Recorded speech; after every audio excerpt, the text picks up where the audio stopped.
Hey guys, ito yung ulam namin. Yan. Isda na maya-maya. Maya-maya ba na, ne? Then, magsigang ako ng hipon. Ito yung lulutuin ko. May hipon tayo, may kangkong, may mga spices. Pero yung onion namin is, kamatis is hilaw pa. So, may radish, may okra, sibuyas, at saka talong. Wala tayong batong or sitaw. So, okay lang yan. Importante is the radish. Yung ano pala, yung sinigang ko, lalagyan ko ng luya. Tapos, ilalagay ko muna itong mga spices. Sama ko na rin yung ating radish. At saka itong siling haba. Dahil madali lang itong lutuin, guys. Pas-pas.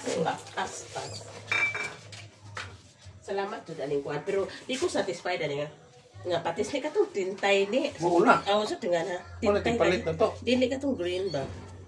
Lagay tayo ng kaunting patis. Parat ready.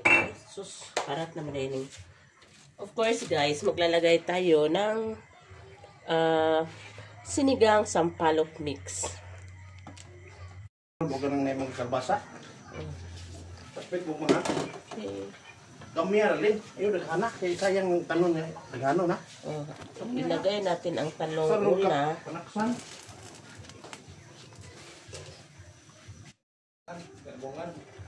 Yan, guys. Ilagay na natin tong ating shrimp. Dali lang to, guys. Dahil pag overcook shrimp naman, hindi masarap. Saan ba yung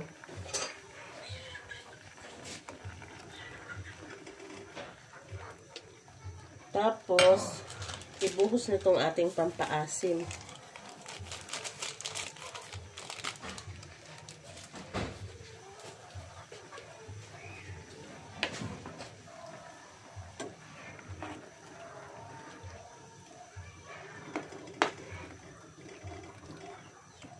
Tapos, isama na itong ating okra.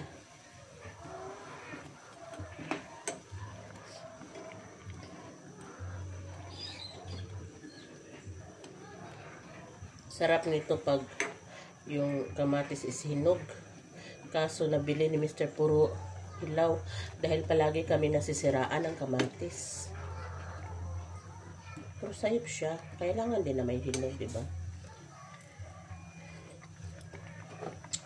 Ugad. Tama lang yung alat at asin.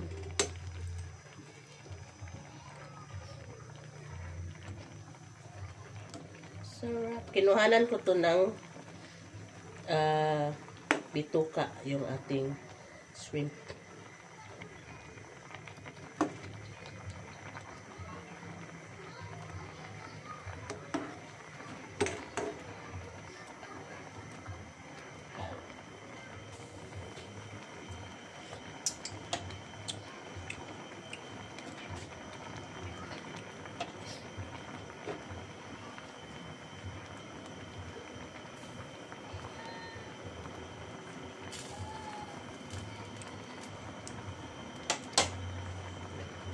Kaunti.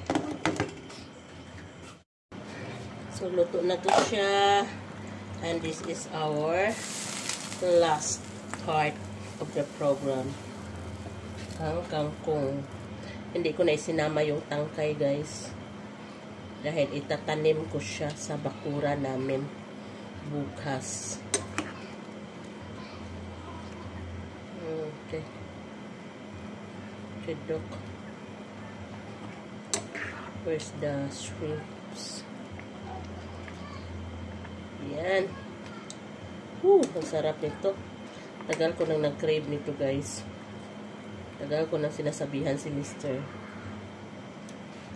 Yan, overcook na yung ano natin. Ay. Yan, guys. Yung ating sinigang na hipon.